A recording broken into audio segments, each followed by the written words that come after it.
How do you build an empire from the ground up? I mean, really from scratch. It doesn't happen overnight. It's built piece by piece, idea by idea. Well, about 2,500 years ago, in India's Ganga Valley, a bunch of different tribes did exactly that. They transformed themselves into some of the most powerful kingdoms the ancient world had ever seen. So today, let's unpack the actual blueprint they used to build an empire. All right, so what's in this blueprint? We've got 5 key parts. We're going to start with the one piece of tech that sparked the whole thing. Then we'll see how that led to these massive super kingdoms.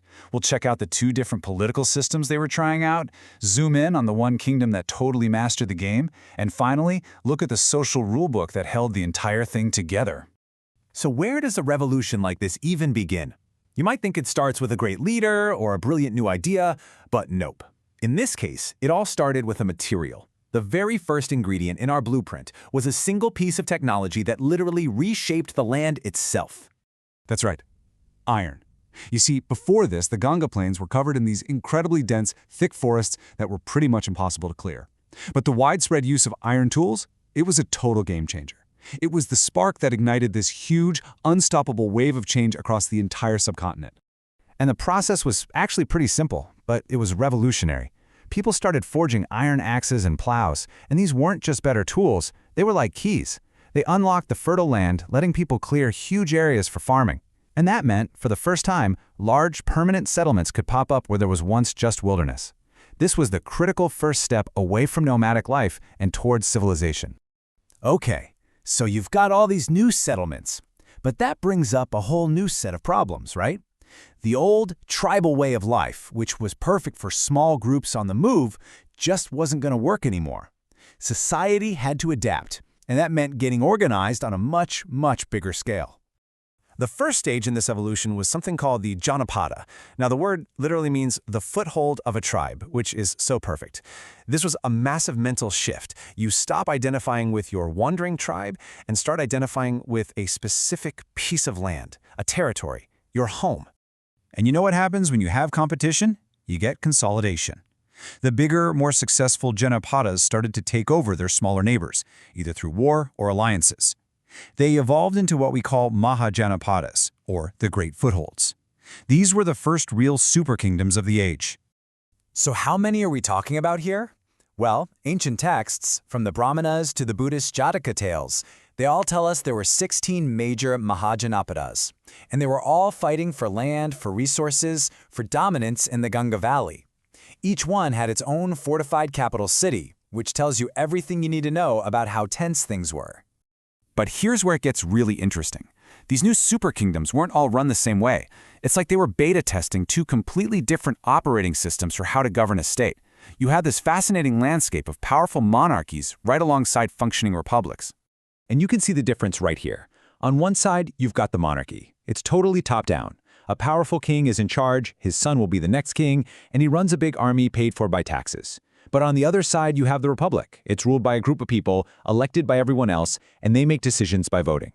These are 2 completely different ideas about where power should come from. And these weren't just theories.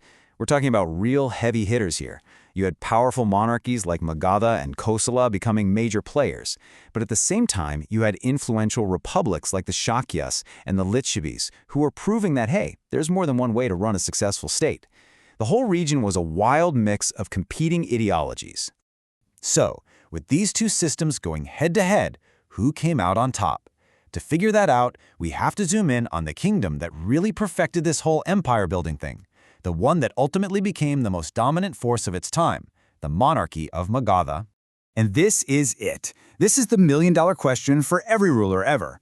Building fortified cities, holding fancy royal courts, and especially paying for a massive standing army, all of that is ridiculously expensive. To become a superpower, Magadha needed a seriously powerful economic engine. And here's how they did it. A really smart, systematic tax structure. You can see the foundation of their entire economy right here.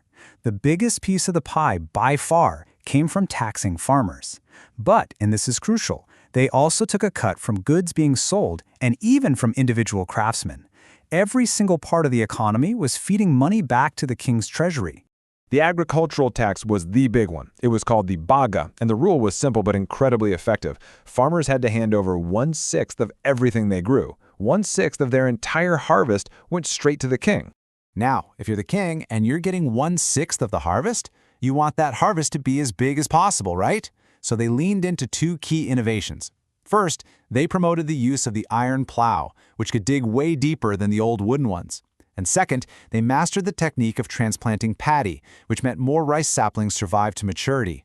More grain for the farmers meant more tax money for the king. Simple as that. But they weren't just relying on farming. The introduction of actual money, these punch-marked coins made of silver and copper, was an absolute game changer. It blew the old, clumsy barter system out of the water and totally supercharged their economy.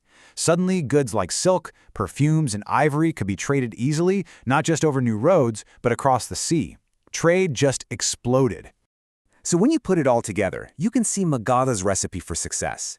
They had the perfect geography, with fertile land and well-protected cities. They had the resources, iron for weapons and forest for timber, and get this, war elephants. They had a booming economy with a great tax system. And most importantly, they had a line of really ambitious, really smart kings who knew exactly how to use all of these advantages to crush their rivals. Okay, so Magadha has the military and the money figured out. But to keep all that going, you need social stability. You need order. And that brings us to the final piece of our blueprint, a very rigid social structure that was designed to keep everyone in their place and provide a steady supply of specialized labor for the empire. This was called the Varna system. Society was basically divided into 4 distinct layers. Right at the top, you had the Brahmins, the priests, the teachers. Next up were the Kshatriyas. They were the warriors, the rulers, the protectors. Below them were the Vaishyas, the farmers, traders, and merchants who kept the economy running. And at the very bottom, you had the Shudras, whose job was, quite simply, to serve the other 3 groups. And here is the most critical, most inflexible part of the whole system. Your Varna wasn't about what you were good at or what you wanted to do with your life. It was decided purely by the family you were born into. That was it. A Brahmin son would be a Brahmin. A Shudra son would be a Shudra. End of story. And, while the system did create a kind of order, it came with some massive problems. It was incredibly rigid, locking people into jobs for life based on their parents' profession. It created huge inequality, and, as you can probably guess, the people at the bottom really disliked it. It even created a whole other group, the untouchables, who were considered so low they weren't even part of the system at all. And that leaves us with one final big question. This blueprint for an empire, well, it worked. It built powerful, complex civilizations from the ground up. But it forces us to ask, when a society organizes itself for power and for progress, what's the trade-off? And who is it really that ends up paying the price for all that order?